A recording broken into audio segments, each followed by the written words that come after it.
नमस्कार. दिव्यांग बांधवांसाठी सुरू केलेल्या या विशेष चॅनलमध्ये पुन्हा एकदा तुमच्या सगळ्यांचं स्वागत करतो. यामध्ये पाहू शकता दिव्यांग बांधवांसाठी नवीन विशेष सरकारी भरती जी आहे शासन विभागामध्ये भरती प्रक्रिया यामध्ये निमशासकीय महामंडळे असतील, त्याचबरोबर शासकीय मंत्रालय, शासनाचे विविध विभाग आहेत.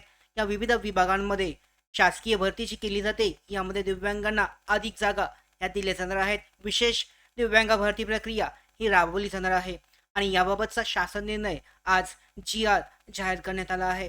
या अंतर्गत कशा पद्धतीने ही भरती प्रक्रिया राबवली जाईल, कधीपर्यंत ही भरती प्रक्रिया राबवली जाऊ शकते, पात्रता कशी असेल, त्याचबरोबर परीक्षा होईल, लेखी परीक्षा होईल की सरळ यामध्ये निवड असेल, याबाबत सगळी माहिती आजच्या या व्हिडिओमध्ये जाणून घेऊयात. तत्पूर्वी नवीन असाल मराठी बिग गाईड या चॅनलवर तर आत्ताच लगेच सबस्क्राईब करून घ्या. त्याचबरोबर बेल आयकॉनला क्लिक करायला सुद्धा विसरू नका. डिटेलमध्ये पाहूयात आपण जी शासन निर्णय आज जाहीर झालेला आहे. तर तुमच्या समोर पाहू शकता हा शासन निर्णय आहे. या अंतर्गत काय म्हटलेलं आहे, दिव्यांग व्यक्ती हक्क अधिनियम 2016च्या कलम 33 आणि 2 नुसार दिव्यांगांसाठी पद सुनिश्चित करण्यासाठी तज्ज्ञ समितीची पुनर्रचना करणे आणि कार्यपद्धती भेद करण्याबाबतचा हा शासन निर्णय कधी जाहीर झालाय तर दिव्यांग कल्याण विभागांतर्गत दिनांक 3 डिसेंबर 2025चा हा शासन निर्णय जी आर आहे. संपूर्ण पाहूयात. दिव्यांग व्यक्ती हक्क अधिनियमनुसार हा जाहीर करण्यात आला आहे. पहिल्यांदा प्रस्तावना काय आहे तर दिव्यांग व्यक्ती हक्क अधिनियम 2016 संपूर्ण देशभरात 17 एप्रिल 2017 पासून लागू करण्यात आला असून दिव्यांग व्यक्ती हक्क अधिनियम 1995 हे निश्चित करण्यात आलं आहे. दिव्यांग व्यक्ती हक्क अधिनियम 2016 अन्वये दिव्यांगांच्या 21 दिव्यांग प्रवर्गांचा समावेश करण्यात आला आहे. यामध्ये दिव्यांग व्यक्ती हक्क अधिनियम 2016च्या कलम 34 नुसार सरळ सेवा व पदोन्नतीमध्ये दिव्यांगांना 4% आरक्षण विहित करण्यात आलं आहे. आता हे सगळ्यांना माहीत नसेल, सर्व जे दिव्यांग व्यक्ती आहेत त्यांना शासनाच्या विविध सरकारी ज्या भरती प्रक्रिया असतात या सगळ्या भरतीमध्ये 4% इतकं जे आरक्षण आहे हे राखीव असतं. 4% जागा प्रत्येक भरती प्रक्रियेमध्ये राखीव असतात. यामध्ये अर्ज केला जाऊ शकतो, आत्ता सुद्धा चालू असतात. यामध्ये सगळ्या ज्या काही भरतीच्या जाहिराती येतात या भरतीच्या जाहिरातीमध्ये 4% जागा दिव्यांगांसाठी आरक्षित करण्यात आलेल्या असतात. आता सदर आरक्षणात दिव्यांगांचे सक्षमीकरण करण्याच्या उद्देशाने केलेले आहे आणि हा उद्देश साध्य करण्यासाठी शासकीय, त्याचबरोबर निमशासकीय, स्थानिक स्वराज्य संस्था, स्वायत्त संस्था, महामंडळे इत्यादीमध्ये पदांचा आढावा घेऊन कलम 33 अन्वये दिव्यांगांची पद सुनिश्चिती करणे आवश्यक आहे. म्हणजे यामध्ये शासनामार्फत तर ही भरती प्रक्रिया घेतली जातेच, मात्र पुन्हा एकदा यामध्ये पद जे आहेत हे वाढवण्यासाठी किंवा सुनिश्चिती करण्यासाठी नवीन जी समिती आहे ही समिती गठीत केली जाणार आहे आणि सदर कार्यपद्धती करताना कोणत्याही दिव्यांगांवर अन्याय होणार नाही, तसेच विभागाच्या कार्यक्षमतेवर विपरीत परिणाम होणार नाही यानुसार कारवाई करणं होणे आवश्यक आहे आणि त्या अनुषंगाने एक समान कार्यपद्धती SOP जी असते ही आवश्यक आहे. त्यासोबत केंद्र शासनाने संदर्भ क्रमांक 3 आणि 5 अन्वये कार्यपद्धती विहित केली आहे.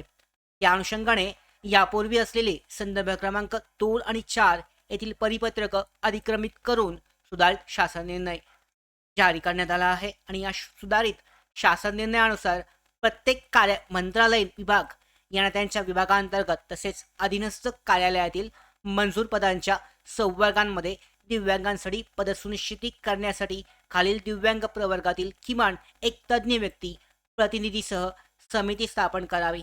आता यामध्ये अंध आणि अल्पदृष्टी यासाठीचा कर्णबधिरता आणि ऐकू येण्यातील दुर्बलतासाठी अस्थिव्यंगता, त्याबरोबर मेंदूचा पक्षाघात आहे, कुष्ठरोग असतील, त्याच्यानंतर शारीरिक वाढ खुंटणे, हमलाग्रस्त, त्याचबरोबर स्नायू विकृती असेल, स्वमग्नता, ऑटिझमसाठी, आकलन क्षमतेची कमतरता, इंटेलेक्च्युअल डिसॅबिलिटी असेल, विशिष्ट शिक्षण अक्षमता, असक्षमता, हे सगळं आहे.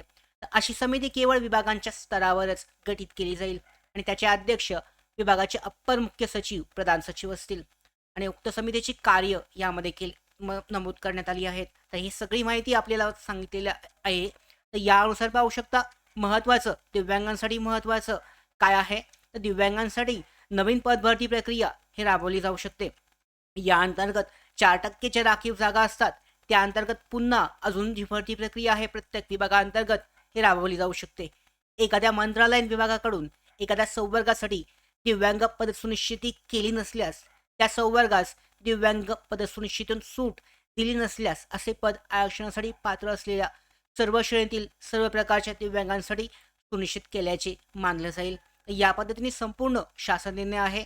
प्रत्येक शेवटचा सुद्धा मुद्दा जो आहे अत्यंत महत्त्वाचा, प्रत्येक मंत्रालयीन विभागाने सरळ सेवा भरती करताना संबंधित परीक्षा यंत्रणेकडे उदाहरणार्थ MPSC असेल, IBPS तसेच पदोन्नती करताना संबंधित यंत्रणेकडे 3 वर्षात एकदा कलम 33(3) प्रमाणे दिव्यांग सुनिश्चिततेचा आढावा घेतल्याचे परिशिष्ट क प्रमाणे प्रमाणपत्र सादर करणं आवश्यक आहे. तर अशा पद्धतीने यामध्ये पाहू शकता दिव्यांग कल्याण विभागाचे जे आयुक्त आहेत यांचा आभार मानणं खरं तर आवश्यक आहे. दिव्यांग कल्याण विभागाचे जे आयुक्त आहेत तुकाराम मुंडे यांनी याबाबतची माहिती जाहीर करण्यात आली आहे. प्रत्येक विभागाअंतर्गत 4% दिव्यांगांसाठीच्या राखीव जागा असतात आणि ह्या देणंच आवश्यक आहे. कोणत्या विभागात जर होत नसेल तर याबाबतची माहिती देणं आवश्यक आहे. पाहू शकता हा जो GR आहे शासन निर्णय यांच्या आदेशाने जाहीर झालाय. तुकाराम मुंडे सचिव महाराष्ट्र शासन यांच्या अंतर्गत आयुक्त जे आहेत माननीय आयुक्त दिव्यांग कल्याण विभागाचे यांनी हा शासन निर्णय जाहीर केलेला आहे. या अंतर्गत प्रत्येक विभागामध्ये किती जागा दिव्यांगांसाठी रिक्त आहेत आणि 4% पद्धतीने प्रत्येक विभागामध्ये भरल्या जातात का नाही याच्या आकडेवारी सुद्धा देणं आवश्यक आहे. त्याचबरोबर पाहू शकता आता ही जी भरती प्रक्रिया आहे दिव्यांगांसाठीची यामध्ये प्रत्येक शासनाची जी सगळ्या सरकारी भरती प्रक्रिया असतात सध्या असतील किंवा या अगोदर झालेल्या किंवा आता पुढे होणाऱ्या यामध्ये 4% जागा हे राखीव असतात आणि त्यानंतर एक दिव्यांगांसाठी विशेष सरकारी भरती प्रक्रिया ही लवकरच राबवली जाऊ शकते. शासनामार्फत याबाबतची लवकरच अपडेट जे आहे हे दिली जाईल.